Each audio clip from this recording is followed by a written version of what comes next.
This just in, editor-in-chief of The Atlantic, Jeffrey Goldberg, says he was accidentally texted war plans. Yeah, we literally just received this piece from The Atlantic, and in it, Goldberg writes, U.S. national security leaders included me in a group chat about upcoming military strikes in Yemen. I didn't think it could be real. Then the bombs started falling. CNN's Alex Marquardt joins us now live. And Alex, this piece came out literally in the last few minutes. I haven't been able to read through all of it, but this seems like something out of a farce, like out of a comedy. It is just stunning on so many different levels, and I understand why Goldberg didn't believe it was real, because it is just shocking in several different ways. Goldberg was added to a Signal chat with some of the most senior national security members of the Trump administration. Signal is a messaging app that is encrypted, probably why these officials thought that they could have a discreet conversation on there, but on it, in this chat that Goldberg was a witness to, they talk about the planning for the recent bombing of the Houthis that started on March 15th. They talk about current intelligence assessments. There's a full-on debate among these officials about whether they should carry out this bombing of the Houthis. And these are conversations that could be in violation of the Espionage Act. Now, this group was started, it looks like, by the National Security Advisor Mike Waltz, who called it the Houthi PC Small Group. PC refers to Principals Committee. The principals in the administration are the senior-most officials.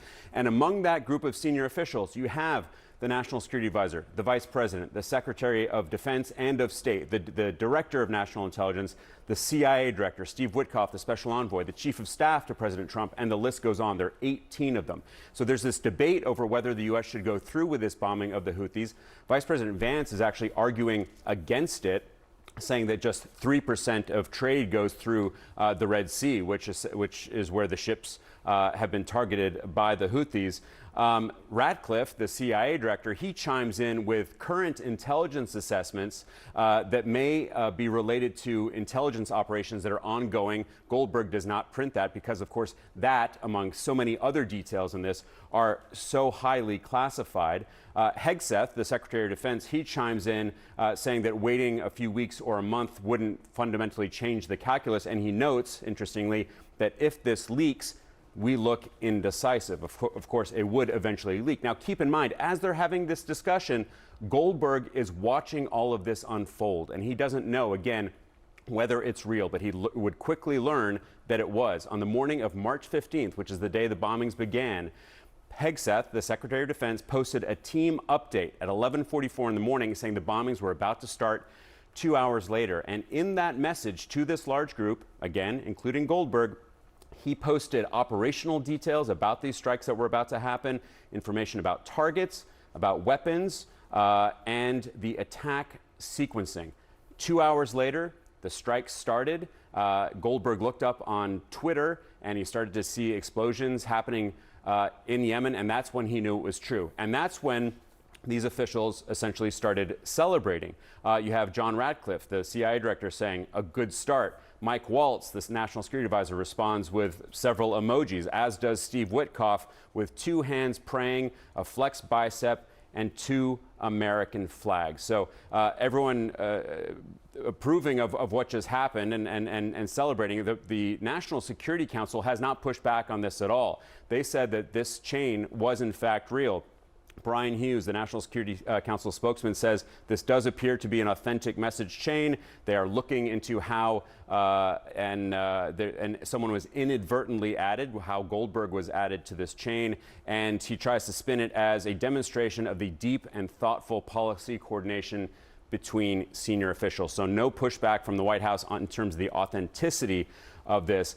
But again, this may violate the Espionage Act. Jeffrey Goldberg and his colleague Shane Harris, who's an intelligence reporter, spoke with several lawyers who say that it may have violated the provisions that govern the handling of national defense information. Bottom line, they say, to put it on Signal, they should not have established a Signal chat in the first place, is their conclusion, which is kind of obvious. And then the kicker of this whole piece is, as Hegseth is describing how this is going to unfold and what is going to happen, he says, we are currently clean on OPSEC, which is operational security. Clearly, they were not clean because they included a journalist in this conversation on Signal. Okay, who was the JG who thought Who is missing, who should have been part of the conversation. We don't know why Waltz initially reached out to Jeffrey Goldberg and added him as a contact and then eventually added him to the group. You're absolutely right. They probably thought they were adding someone else from within the administration who had a similar name. Why this mistake happened is just the first of a very long list of questions. Wow. Alex Marquardt, thank you so much for bringing us this reporting. Let's talk more about this with former Defense Secretary and former CIA Director Leon Panetta. Secretary, I'm reading the piece as we speak, and it's interesting because Goldberg writes that he had very strong doubts that this text group was real. I could not believe that the national security leadership of the United States would communicate on signal about imminent war plans. I also could not believe that the national security advisor to the president would be so reckless, he writes, as to include the editor-in-chief of The Atlantic in such discussions with senior U.S. officials. Secretary, what's your reaction to this reporting? Well, it's obviously a very serious mistake on the part of whoever included Goldberg in this highly classified chain of command messaging that went on that involved war plans. To have had somebody from the Atlantic on that chain, without question, was a serious mistake. And I hope the White House takes this seriously, because the last thing you want to do when you're talking about war plans is to have a serious leak like this that could undermine the war plans, but also jeopardize lives. So I hope they take this seriously. What would that look like, Secretary? I think they would have to do a full investigation as to who included this name on that chain involving the highest officials in national security, from the president to the vice president to a secretary of defense, et cetera. How the name of a journalist was added to that list, this is just a serious blunder, and not only could violate the espionage laws, but more importantly, can undermine our national security.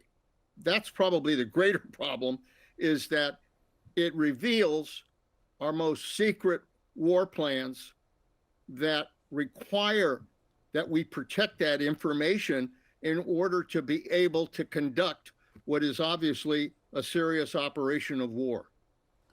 To that point, Secretary, I wonder what could have happened here if it wasn't Jeffrey Goldberg, the editor-in-chief at The Atlantic, who received this and decided to publish this story. If it had been someone else on the contact list that was added to the signal chat, what would have been a worst-case scenario that would have put national security at risk?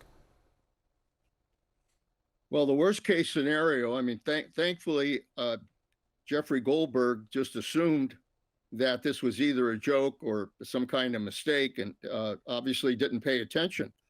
But somebody who would have the United States as an adversary could reveal this information immediately to the Houthis in Yemen, that they were about to be attacked. And they in turn could have responded and attacked U.S. facilities in the Red Sea, causing casualties of our troops and of our men and women in uniform.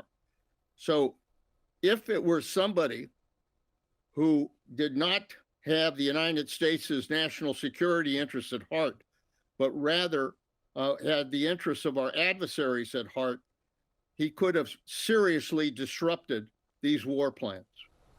I wonder what you make of the administration's response, framing this, not denying the story, but framing this as an example of a thorough policy discussion, a thorough discussion about how to approach policy toward the Houthis. Well, look, this is a chain of command. It's provided so that our top officials can have that conversation as to whether or not to conduct these war plans. So that there's no question this is legitimate. But what they're not paying attention to is that you've included somebody on the outside who has no business knowing about this information. There was a mistake here. Somebody on the Atlantic got the most sensitive emails you can imagine at the federal level. That is a serious blunder. It has to be investigated, and somebody, frankly, needs to get fired. Who do you think that is, sir? Whoever put that chain together. Somebody put that name on a list, and whoever that was deserves to be fired.